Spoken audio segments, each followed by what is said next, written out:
we've decided we have an ending phrase. We don't have an opening phrase, so hello. Yeah, no. Hi, This everyone. is I Still Believe in Heroes. That's Connie. It's Connie. It me. It's Connie. And this is Em. And Lee. I'm Emily. Whatever Hi. you want to call her. This is a train wreck. I mean, honestly, I think we deserve an award just for recording this week, because it's been a struggle. Mess. We have a new definition of struggle bus. Yeah. Because I've been on the struggle bus, on the struggle road, to struggle land. Mm-hmm. And I have finally too many struggles. So many struggles. But, and now the washing machine is making noises. I hate everything about this recording already. Well, I have 2 cats who just meow behind me, so it's fine. Well, we just were talking about, before we started recording, that we have how many listeners? 89? 90? Yeah, 89 on Podbean. Yay! We're so famous. 66 streams on Spotify. Whoop whoop. And 22 followers. So yeah, Em did math and said everyone listened to each episode 3 times. It's nice. Thank you guys for listening. We did math. And we need you to continue listening and downloading. And since we are on iTunes now, yay! iTunes. You can do reviews and subscribes and comments and ratings. Yeah, and if you download to your iTunes account, that also counts towards getting a popularity thing. There's a popularity meter beside every episode where you can see how popular this thing is. Yeah. And if you like and subscribe and view and download it to your device phone or your iPad or to any devices you might have, that would help us out greatly. Yeah. And also if you want to follow our social medias, or maybe even shoot us an email with suggestions about subject or something. Just if you want covers. We tweeted something out and people were and by people we mean our friends, because these are the people who talk to us right now. They suggested topics. So there's going to be theater episodes and musical theater episodes and whatever we feel like. But if you are interested in one particular thing, it could be something we have no idea about if you like listening to us talk, I guess. Yeah, we can bumble our way through pretty much everything at this point, I think. It would be really interesting to hear me talk about math, because I know nothing about that. Well, is there a math fandom? There probably is a math fandom. Probably. I mean, people are weird. I mean, math is probably practical to have. I have a phone. I have a lot of shiny math rocks. I think I'm going to challenge Em to not have a D&D reference in an episode. If I can make it never gonna happen. Without an MFM reference. That's never gonna happen. I know, right? It's no use. No one would ever bet against that. I know that I always reference Dungeons and Dragons. It doesn't matter. I don't understand, so it sneaks just goes its way in there. Right past me. All the way. Well, today's theme, and we are very well prepared, and by we I mean Em and not me. I have a list. She has a list, guys. So we're talking about music, or this is the first music themed episode. We're probably gonna have a lot of them, because not everything will There's fit. Gonna be more. A few. Music is a big part of our lives. It is. Both of us. It is. You're currently wearing your Panic at the Disco hoodie. I am. It's yellow. Yes, it's really nice. It's my favorite color. It's so pretty. It is. It's very fluffy. Yes, so we like music, and we want to talk about music that we like. Well, Em made a list, so she has to start. Okay. So, I've always liked music. I've played music myself, since I was in first grade, pretty much. And I've been in choirs and stuff, so it's always been a pretty big part of my life. And I think a lot of other millennial girls, I started out by being completely obsessed with Spice Girls. Yes! Me too, girl! Spice Girls and Backstreet Boys. That was my jam. Yeah. Okay? I feel ya. So that, I had the sticker albums where you collected the stickers. Oh my god, and you had the trade card things. Yes. I had all of that. Why I had was them for everything Spice in Girls. the 90s about stickers? I don't know. No, It was it's weird. glorious though. I know. I still love stickers. Yeah. I same. have so many stickers. Yeah, so Spice Girls and Backstreet Boys, that was my jam. When 5 came out, I started listening to them as well. I was never a big NSYNC, and gosh, what were they called? Ooh. I don't remember their name. It starts with a W, I think?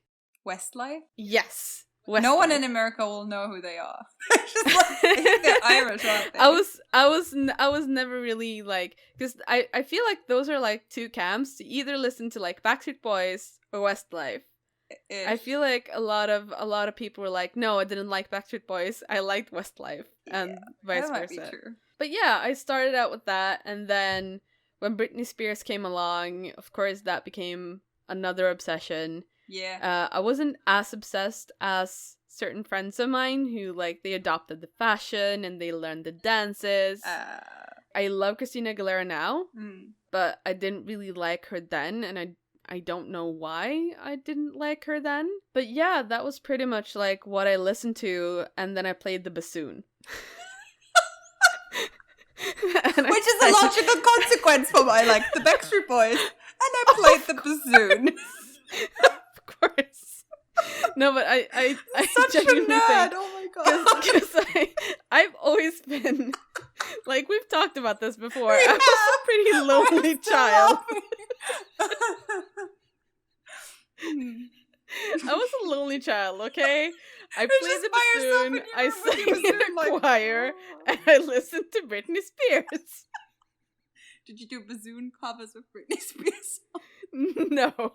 Unfortunately, Oh my God, I didn't have any sheet music for that. That would be a YouTube hit, girl. There probably is like a bassoon quartet out there who've done a brilliant cover of Stronger or something. Right. I'm sure of it. Probably. But yeah, and I think through playing the bassoon, I kind of got this. I still have a great love for orchestra music. And that has in turn turned into greatly appreciating movie soundtracks and stuff like that. Yeah. One of the first times I remember being completely starstruck is there's a Swedish pianist called Robert Wells, and he had this thing called Rhapsody in Rock, where basically it was a giant orchestra and they played different, like some original songs, but a lot of covers. And they usually did summer tours. Yeah. And I still remember like getting an album, and my grandmother was there and she had his book. And she asked the nice people at the merchandise stand, she was like, is there any way we could get these signed? And they were like, oh no, he's not gonna come out here.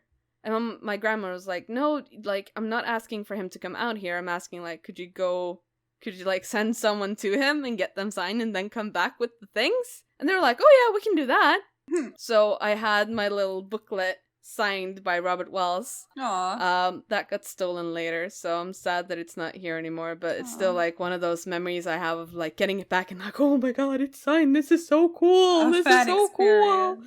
Yeah, that's like my first like fan band experience. And then I started 7th grade, so that's like what, junior high for people in the States. How to speak American. I don't know how American schools work. I basically think that everything is like Bring It On and high school. It kind of is. Let's be real. Those are my references. My high school, my American high school experience is that people have parties every other day. Yeah. And everyone has a lot of time to get dressed in the morning. Oh yeah. And there's groups. And the food is terrible. Yeah. That's all I know. That's education. What you know about American schools. Everything collected from popular culture here. I mean, clearly we're very informed. So informed. But yeah, I started junior high, and at the library that I talked about last time, where they knew me because I borrowed all the fantasy books, they also had CDs. Oh my god. And it was amazing. I don't know how many times I checked out Green Day's International Super Hits. Yes. Amazing. Such a good album. That is a very good album. I fucking love Green Day. I forgot about Green Day so much. Yeah. I think my brother also introduced me to Metallica, which I was kind of about at first. I mean, And then he gave me Metallica's Symphony oh my album, god, the symphonic S&M. is the best. They're doing like a live broadcast of the new one. Did you see? No, I saw the didn't. preview in the cinema last week. So Oh, shit. they're doing a new tour with the same orchestra, and they're broadcasting it live. I'm definitely gonna watch it.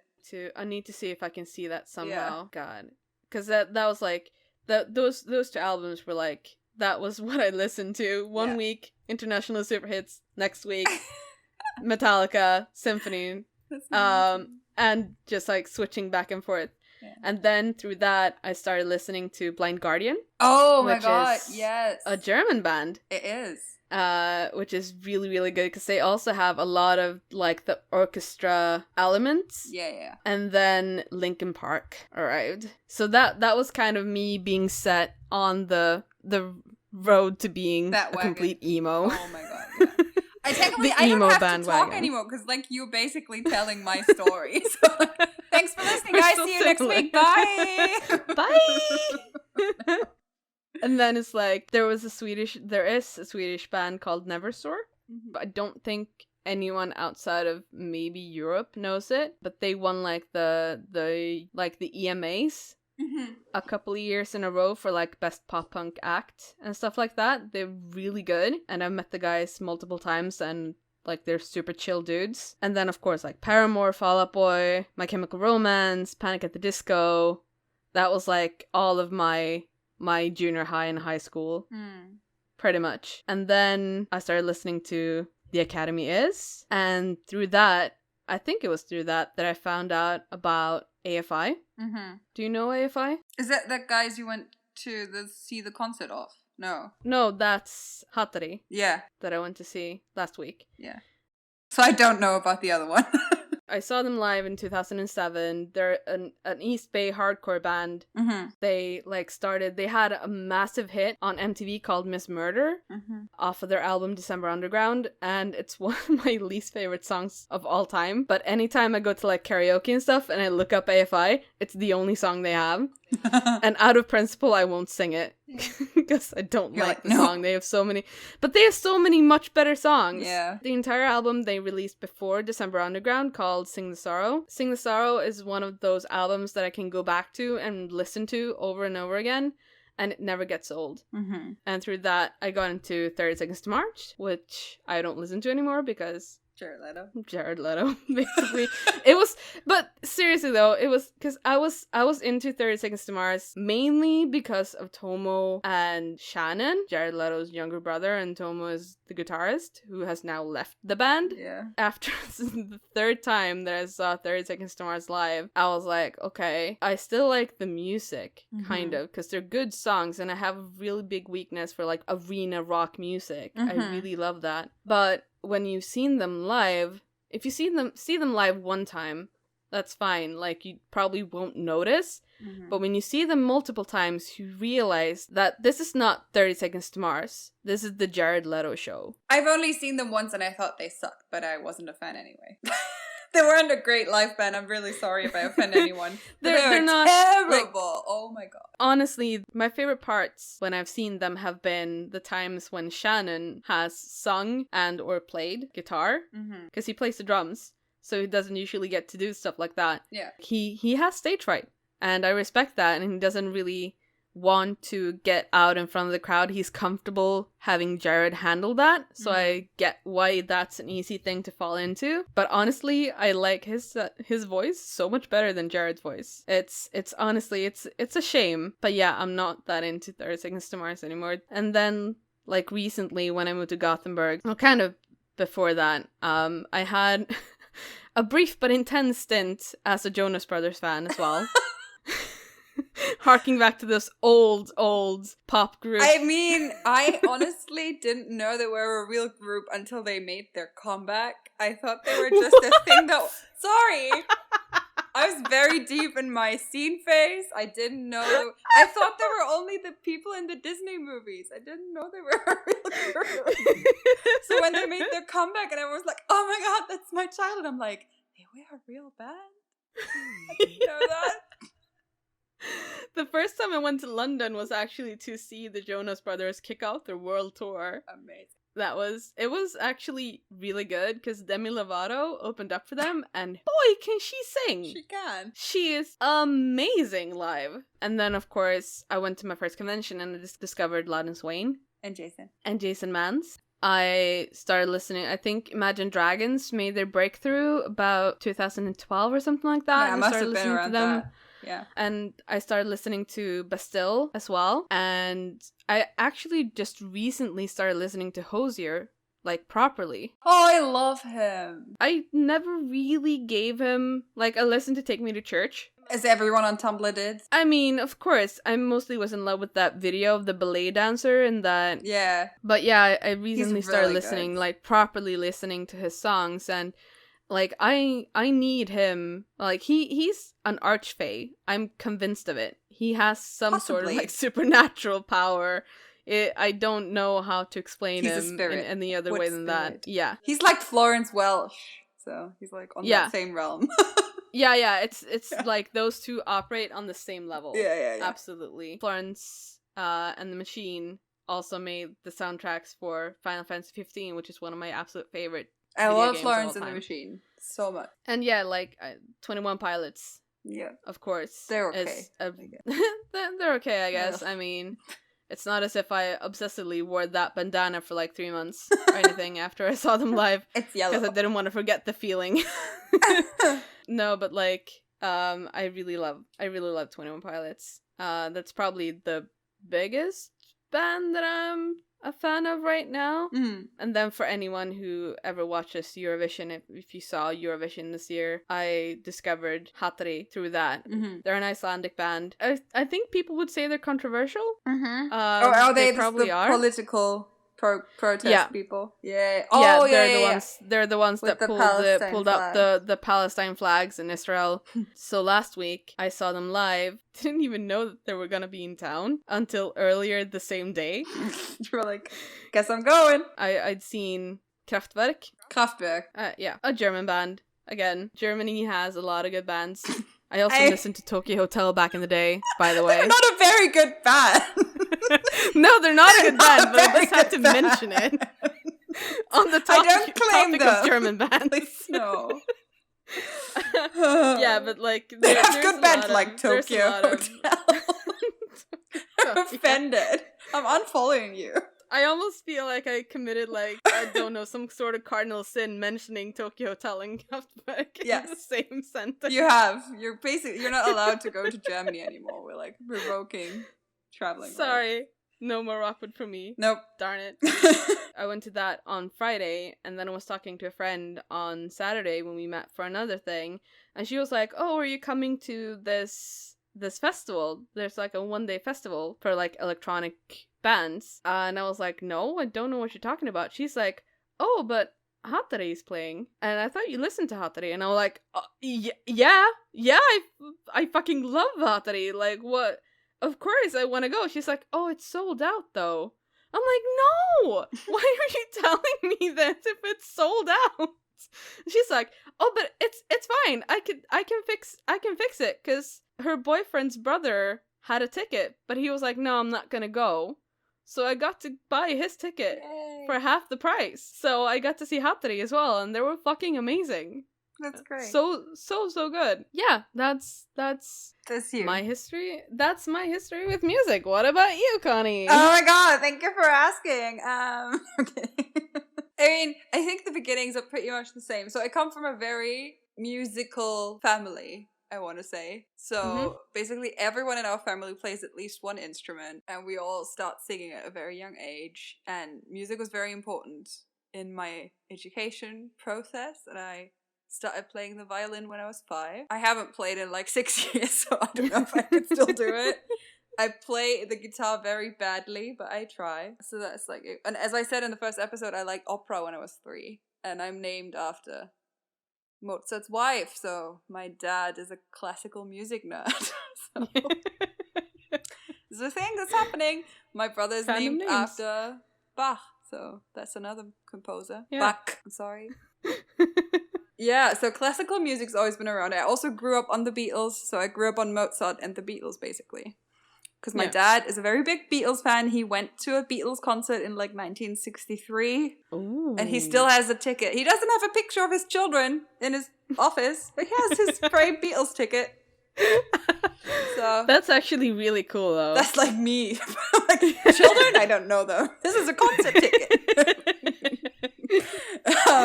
So yeah, I definitely grew up on the Beatles. I still love the Beatles. When I am homesick or when I'm really sad, I still listen to the Beatles. And when I'm not sad as well.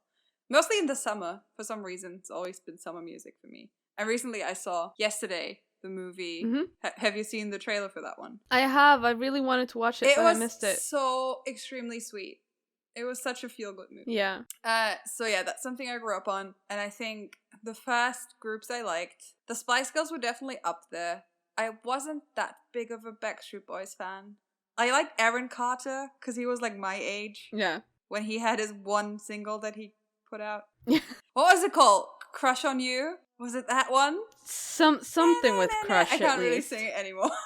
Yeah. But I vividly remember the video because a German comedian made a really bad parody of it. And my brother kept playing it for me to annoy me. Aww. So that was something I remember. I did love the Spice Girls. I think we formed like our own girl groups in elementary school. I wanted to be like the Spice Girls, and for some reason I wanted to be Posh Spice. Oh yeah, we had a lip sync thing when I was in school, had so many. And I was always appointed to be Scary Spice for some reason. Honestly, today I would probably be Scary Spice. Let's be real. Or like I mean, she was kind of my favorite. Same. So that was kind of the thing, and then Britney Spears. I guess in the beginning, I liked her when everyone liked her. Yeah. But it subsided after a while. So I have two older brothers, and they're both extremely into rap and hip-hop. And so I wanted to be like my older brothers and like that kind of music. Yeah. So I was that person, you know, with the baggy jeans and the shirts and the snapback. Oh, yeah. And I was like 11, so it must have looked ridiculous. Oh, I can imagine. But I was really into it. Did you have those Adidas pants with the buttons? No, I wasn't allowed to have those because my mom thought it would bring shame upon her house. Which, you know, true. I mean, I wasn't allowed, what were they called? Baby G watches? I wasn't allowed any of those. Aww. So. And my hip hop phase, so I was really into it. Like German rap, and I still stand by it. German rap of the 90s and early 2000s was really good. So. And then, and everyone's going to hate me now. Well, Linkin Park actually came along as well. And Linkin Park were big at my first visit to the US. Everyone was playing One Step Closer. Yeah. It hadn't come out yet in Germany, or it wasn't big there yet. And I remember buying the single, because that's what we did back in the day. Oh, yeah. We bought CDs with 3 songs on them. And if you were lucky, sometimes it was only the one. It's true. Or like a bad remix that no one wanted to listen to. Yeah. Or like one with lyrics and one karaoke version. Yeah, I brought that home, and like, because the cat's leaving now. She's like, stop yelling. And then like the new metal phase. Do you remember a group like called Crazy Town? Oh yeah. Come my lady. Come my lady. Into them. I was so obsessed with them.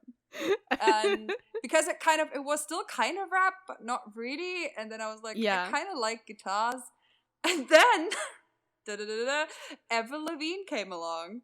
And I forgot to it was that one summer where I was like, girls can listen to rock music and like look cool and put eyeliner around their eyes.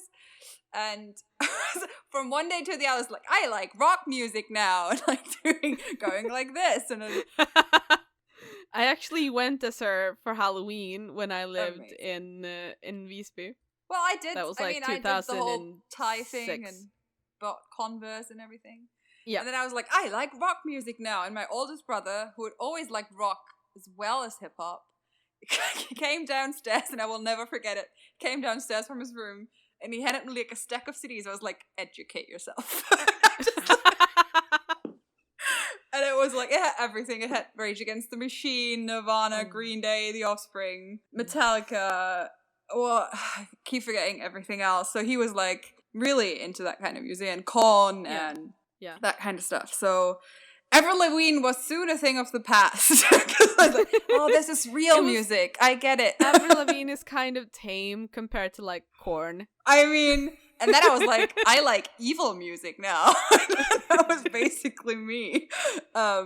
Yeah, so that's how I got into rock music, and I had like Rammstein before, but I think it was more like my parents think it's evil, so I like it, and not because I like the music that much. And I remember my mom took away my Rammstein CDs when I was like 13. She was like, well, they're Nazis, they're bad. And I'm like, no, they have like a whole song where they're not Nazis. And I was like, yeah, that doesn't convince me. So, yeah, that's so... Basically, from that moment on, I exclusively listened to rock music. I had a very long Nirvana phase. So I had like... And back in my day, it was really difficult to get merchandise. Like, H&M didn't sell Nirvana shirts. Oh, yeah. So, like, you had to be very... I think I ordered... Or my brother gave me one. Was it... I don't remember. Like, a very old Kurt Cobain t-shirt. And my brother actually... Back in the day, he had a concert ticket to see Nirvana live. And it was in May in 1994. So, a month after he killed himself. Oh, so it's so crazy to me. Like, there's so much connection in my family with these kind of things. Oh, wow. One of my friends actually had a ticket to see Michael Jackson. 2 weeks after he died. It's crazy. And she'd been a Michael Jackson fan. She was like 4. God. It was horrible. Yeah, so that was me. Nirvana phase lasted for a while. And I really liked Green Day. And I liked kind of the pop punk and progressive music. Mm-hmm.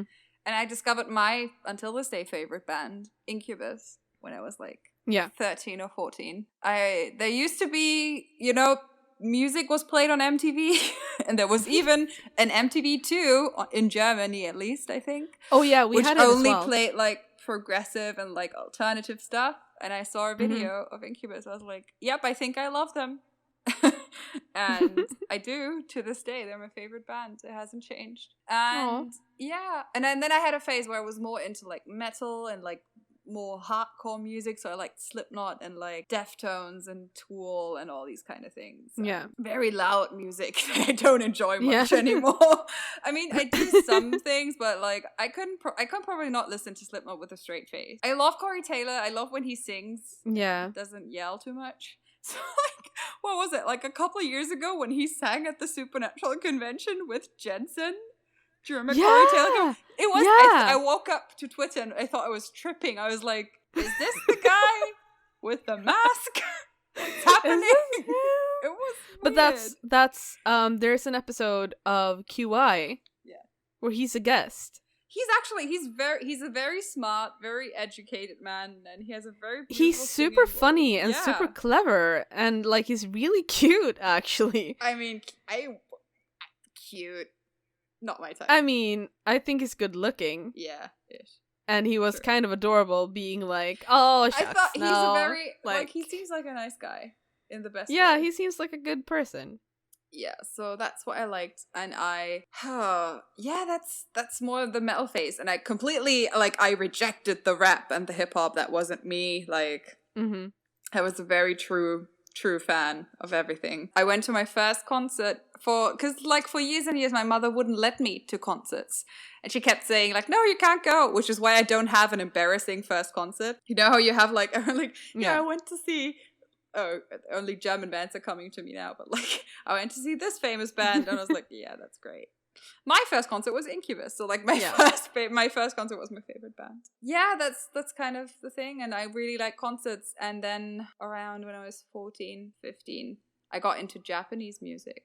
But that's going to be a different episode because if I start talking about this now, we will not stop.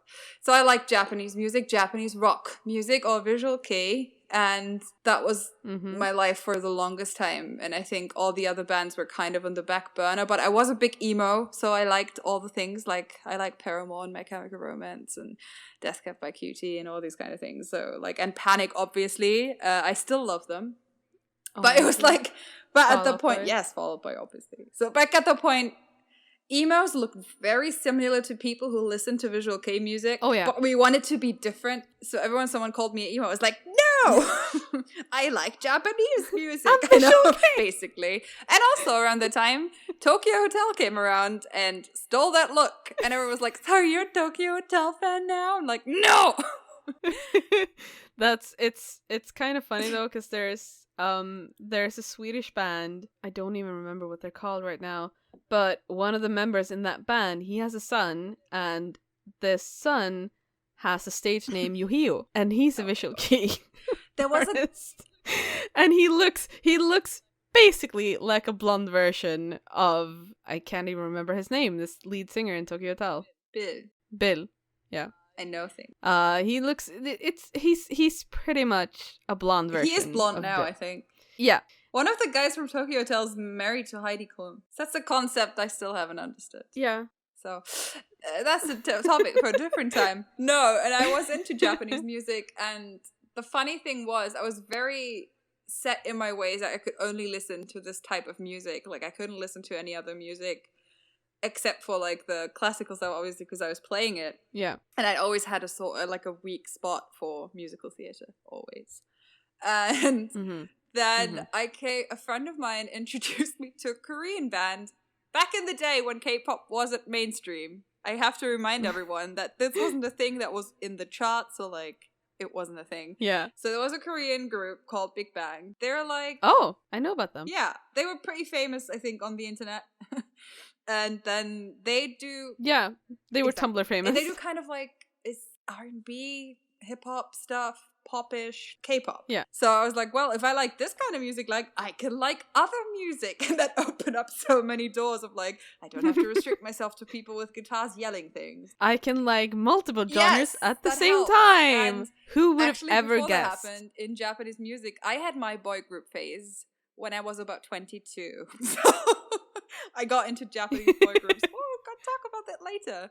Tune in when I talk about my love for Japanese boy bands. Yeah, that's kind of how I got to the Korean music, and then I kind of branched out in other things. Like I loved Florence and the Machine and these kind of things, and so I started listening to other types of music and not feeling embarrassed for liking multiple genres and multiple things. And that might be easier nowadays, I think, because of Spotify and these kind of things that kind of are like, hey, if you like this, you might like this, and blah, blah, blah. And for us, it was all of like, you either had to buy the albums or like rip them off of YouTube the early days and then put them in your iTunes and like Google cover art and all these kind of things. But like LimeWire though. And you spend 30 minutes so many downloading viruses. a freaking Pitbull song, and then it's just like, hey, this is a shitty cover by a Taiwanese band. And you're like, great. And spending 3 days on it as well. That's true. Oh my god. And Kazaa, that was also a thing. Yeah, I tried to remember. But like, there's always been like bands that I was obsessed with for a while, especially if I'd just seen them in concert. So I went to a Green Day concert, and I remember being obsessed with them because of that for a while. And I went to like a ton of music festivals and these kind of things, and I saw a lot of bands like that I would probably not have gone to see live, like 30 Seconds to Mars. Oh, they were really bad though. It was really bad. That was so many experiences. So you're doing a concert one, I think that might be interesting. Yeah. I mean, I've always gone to a lot of concerts because we had a festival in my hometown. Yeah. So I think like one of the first ones I saw live was a guy called E-Type. He's hard to describe. He's not taken very seriously, which I kind of get. I kind of like him ironically now because so many people don't like him. Is he like Weird Al weird, or? No, he's like Euro disco kind of ish. But basically, what bothers me and what makes him problematic, what makes it problematic to me to listen to the songs now, is that he kind of raps. And he had an amazing singer called Nana. And she was basically the first woman I'd seen on stage singing. And she did it brilliantly. She's such a good singer. And she was plus size. And I've always been big. I've always been a fat child. And seeing someone on stage and being like, oh my god, I identify with that person was amazing. The biggest problem was that in the videos, she wasn't there. She was replaced with another girl who was like fit with big boobs and dancing and stuff like that, and that's of course problematic. I know they talked about it like recently, a couple of years ago, and basically E-Tape was like, yeah, no, I offered her to be in the videos, but she didn't want to be in the videos. I don't know, I can't recall if I've ever seen her say anything about it, but that was probably one of my first like concerts. And anyone in Sweden will be like, oh my god, E-Type? What the fuck? Meanwhile, I'm like, who? Yeah, I can send you a song later and you'll understand. I can send you a video. Funny reacts to things. Yeah. Current music, I pretty much like anything. So for the past week, we're going to talk about that in the What We're Nerdy About segment, but there's a new version of Moulin Rouge on Broadway. With Aaron Tveit. Yes. And they released a bonus recording, and I've been looping that. But I've also been listening to, been throwback listening to German 90s rap because I missed my brother. I'm going to listen to some music that we both liked. And yeah, so I like so many things. So like, I like the singer-songwriter community surrounded by the Rockwood Festival. And so I listen to a lot of that, and it really depends on what I'm in the mood for. So when I'm at the gym working out, I have my life together and everything. Not really, no. I listen to Rammstein when I run because it's the perfect rhythm for me. It's good music to run to, though. They're great. I mean, that's my last concert, actually. I went to a Rammstein show in the beginning of July. Yeah. So that was my last concert. And yeah, I'll listen to anything, really. I'm not really picky anymore. I think the only music genre I will never warm up to is anything electronic. So I'm not a big fan of house music and these kind of things. And whatever the kids like these days. But yeah, so music is a thing. I mean, whatever the kids like these days. Look, I'm a teacher, so I talk to young people all day, and every time they put on their kind of music, I'm like, every song sounds the same. Yeah. And I'm like my mother when she talks about my music. I don't really particularly like jazz. When I went to grade 7, 8, and 9, I was in a specific music class. Which means that we had regular classes, but on top of that, I think we had 6 hours extra school each week, and that was all music. So we had an hour of choir, and we had music theory, and we had all these things. So I know kind of the basics. I'm obviously not good, but drums and piano and bass and guitar, I know ish, and I haven't practiced in a good long while, but I know stuff. And things. I know things and stuff. I drink and I know things. I mean, I've always sung, so I've been trained, and I've taken singing lessons, and I am in a choir right now, and I sing for myself in the car. Yeah. And I enjoy that very much, and I would love to do it more, but it's very expensive to take singing lessons. Vocal training. I need to do that. I enjoy singing for myself, though, and, one day I'm going to be on that stage, singing the songs, doing the things, stuff and things. Yeah. I mean, I also took singing lessons. Like I said, I was, I think I joined my first choir when I was, 6 or something. And then I sang in choirs until I was done with high school, because that's when you, the way it works, or the way it worked in my hometown at least, is that they had, a communal music school, and you could go to that for free until you had graduated, basically.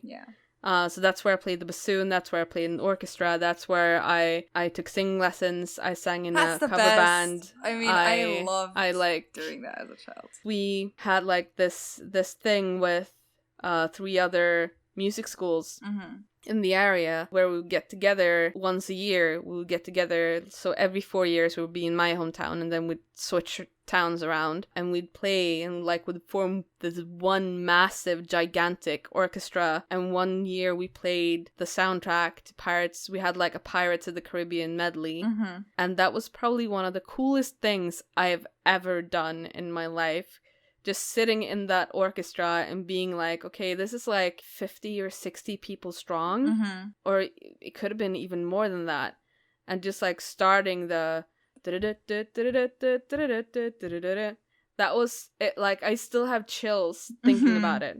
We also played the theme to Gladiator, which is one of my absolute favorite movies of all time, and that was also like that's Hans Zimmer, isn't it? The soundtrack. Yeah. It's Hans Obviously Zimmer. is. That it's Pirates is also Hans Zimmer. But only after the second one. The first one is not. Yeah. I mean, I'm not a nerd, but I am. I mean, fair enough. Did I finger gun my microphone? Yes, I did. I mean, obviously, I mean, I've been I went to orchestra in school from when I was like 12 until I graduated, and we did like big projects of musicals with like big choirs, because we were like a huge school. We're like 1,200 students, I think. So it was always like a really big thing. And you know, whatever they tell you about high school, and I don't know what you guys do in America or wherever you're listening to this, but musicians are the freaking worst when it comes to partying and drinking. Like, so many blackout weekends, guys. So many of them. Musicians are the worst, but it was really fun. And I mean, as long as you had fun, that's all that matters. And I miss playing the violin, but it was so annoying. It's not that kind of instrument where you can just play like the guitar, where you can just sit around and be like, yeah. I mean, mostly I go around like, the F chord, I hate it. But, you know, that's me right now. I hate the F chord. Everyone does. It's the fucking bane of my existence, and it's in every song that I like. Yeah. I hate it. They should ban it and replace it with something else that's easier to play, okay? Agreed. I know at least one person is gonna laugh at me for this. And yeah, so that's my music thing. As I said, there's like many things, like we don't have time to unpack all of that right now. To quote John Mulaney. So yeah, that's music. Like Emily and I share like most of our favorite bands. Like I love 21 Pilots. I love Panic at the Disco. As my hoodie is representing.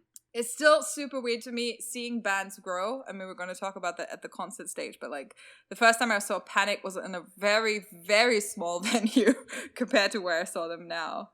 And some of bands like kind of grow with the venues and some bands really don't. I remember seeing Placebo in a big venue and they just vanished against everything.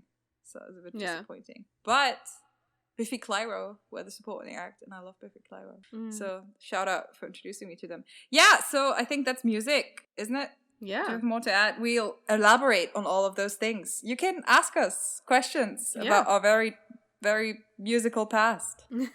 Okay, so like I said, the Moulin Rouge soundtrack is so good. Like, Moulin Rouge is one of my favorite movies. It's always been, and that soundtrack, honestly, it makes up for it. Like, it's on the same level, it's even better. There's so many cool new songs. There's a lot of the old ones. I haven't seen the stage version yet, but I'm praying for a West End transfer because I can't afford Broadway tickets. Not with conventions coming up anyway. Nope. But it's a really good album, and I was really... You know, when you listen to something so many times and you associate the voices with the song and everything, so that's kind of my Moulin Rouge experience, and that one really makes up for it. It's a really good album. Yeah. And the second one is the same as last week, but it's just another game. So, last week... What game is it? Before the Weekend of Hell, or the Week of Hell, trademark, I'm not going to talk about this, but, like, I've had a really bad week. And I bought the new game for PS4 called Men of Medan. Medan? Oh, yeah.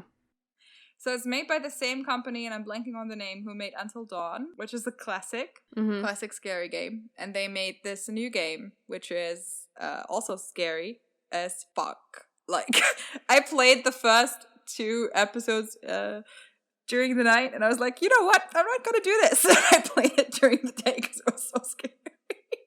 That was me. But it was so good. It was so creepy. It was a bit... There were a few cliches, but it was really good. And it's really interesting because, like in Until Dawn, you can save and kill everyone. I killed everyone, so... Represent. But you can also play with friends. So it's a multiplayer game. And so you can each control a character, so that's something I want to try out because it seems really interesting. I really like that. Yeah, it looks... It's really cool. If I'd liked horror games, I would probably want to play it with you, but I'm too much of a scaredy cat. Do you have a problem watching them or just playing them? I mean, if I'm allowed to, like, distract myself with a pillow and my phone, I'm fine, because I like it's not a good reaction for me. I don't like it. It gives me a lot of anxiety. I yelled a lot the first time I played, but I like being scared. So yeah, I don't like it. You should next time you come over here, we're gonna make snacks and then we're gonna invite people over and play it together, so it's not scary. I mean, as long as we can keep the lights on. We can, because I don't do well with. I've always been scared of the dark. It's really interesting though, because it's not like Until Dawn isn't a spoiler, because it had that really supernatural-esque twist with like the Wendigos and stuff. Yeah. Which is when it became less scary for me, because like if it had been just a serial killer, it would have been scarier for me. But I was like, yeah, it's a Wendigo, okay. Yeah. So that didn't have the Man of Medan it's based on a true story, which I didn't know until I Googled it, about a ghost ship that turned up and everyone on board was dead and no one could figure out why. So that sounds really familiar. Yeah, it's called like the SS Medan thing? or something. Yeah, it's like after the Second World War. Oh yeah, I've heard of that. I haven't until that's why it sounded familiar. Yeah, and that's kind of, I think it plays with the fact that, like, I think the theory for that is that they were shipping poisonous things and the gas killed them or something, or made them hallucinate and kill each other, something with like that. Yeah. Yeah. There's probably a podcast about that somewhere. But yeah, it's really good. I really enjoyed it, and I'm gonna play it with the lights on again tomorrow. Yeah. What am I nerdy about? Oh geez, I'm still on a Critical Role high. Mm-hmm. I have finished campaign 1 now, though. Oh, you did it. I have finished it along with the 3 like one-shot adventures that they've had after that. Mm-hmm. So I finished The Search of Grog and The Search for Bob and The Dalen's Closet Wedding, and I was crying for a lot of it. Aww. It's very emotional, full-on sobbing at times. The people who I least expected me to make me cry were the ones who made me cry the most. That was me in the Harry Potter movie, the last one. Yeah, like I'm not gonna spoil more of it than that if anyone wants to, because I know a couple of people who listen to the podcast who are watching, and I'm not gonna spoil exactly what it was, but you will know when you reach that point. That's all I'm saying. But I'm also really nerdy about the comic books that they have. Critical Role, when they started streaming, the characters were already fairly like high level. They were all, I think, level 9 when they started streaming, which obviously means that they had adventures before the stream started. So they have comic books called Vox Machina Origins, where they basically it's comic books about what happened. Is that what Kit is drawing or working for? Kit drew one of the covers. Oh, okay, yeah, that's why I know it. Kit Bus, because Kit Bus was the official campaign 1 artist, and she drew an alternate cover of the first issue of the first volume of Vox Machina Volume 2 that came out, because they did a 6-volume like issue for like Vox Machina Volume 1 Origins, and then now they're doing another one, Vox Machina Origins Volume 2, and that's gonna have 6 issues as well, and Kit Bus did an alternate cover for the first issue, the first one that came out, and I'm having a hard time finding these in Sweden, so one of our lovely friends sends them to me. Aww. From Florida, and I love it. But yeah, that's what I'm nerdy about. I'm also really nerdy about This Podcast Will Kill You. Yes! It's so it's good. So good. Such a good podcast. They just released, like, they just had the season finale about Lyme disease. And there's not going to be another episode until October, I think. But I'm kind of happy that it's only a couple of months until the next episode. But it's such a good podcast. I just love hearing about things like this. It's really and good.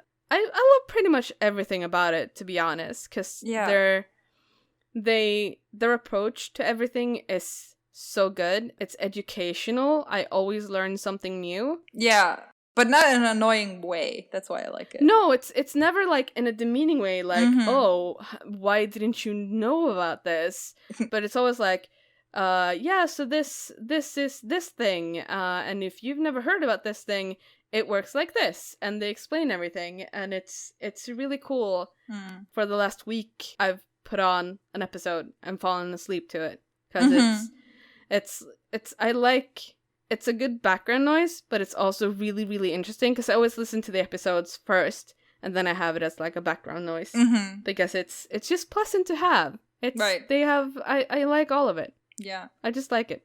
That's it. It's a good podcast. That's the tweet. And I also really enjoy that they have soap as merch. Yeah. Which is, on brand. What would our merch be? It would just be salt. cables that don't make noises. That's my first merch. Bluetooth headphones that work with MacBooks. Listen, I'm gonna figure it out eventually.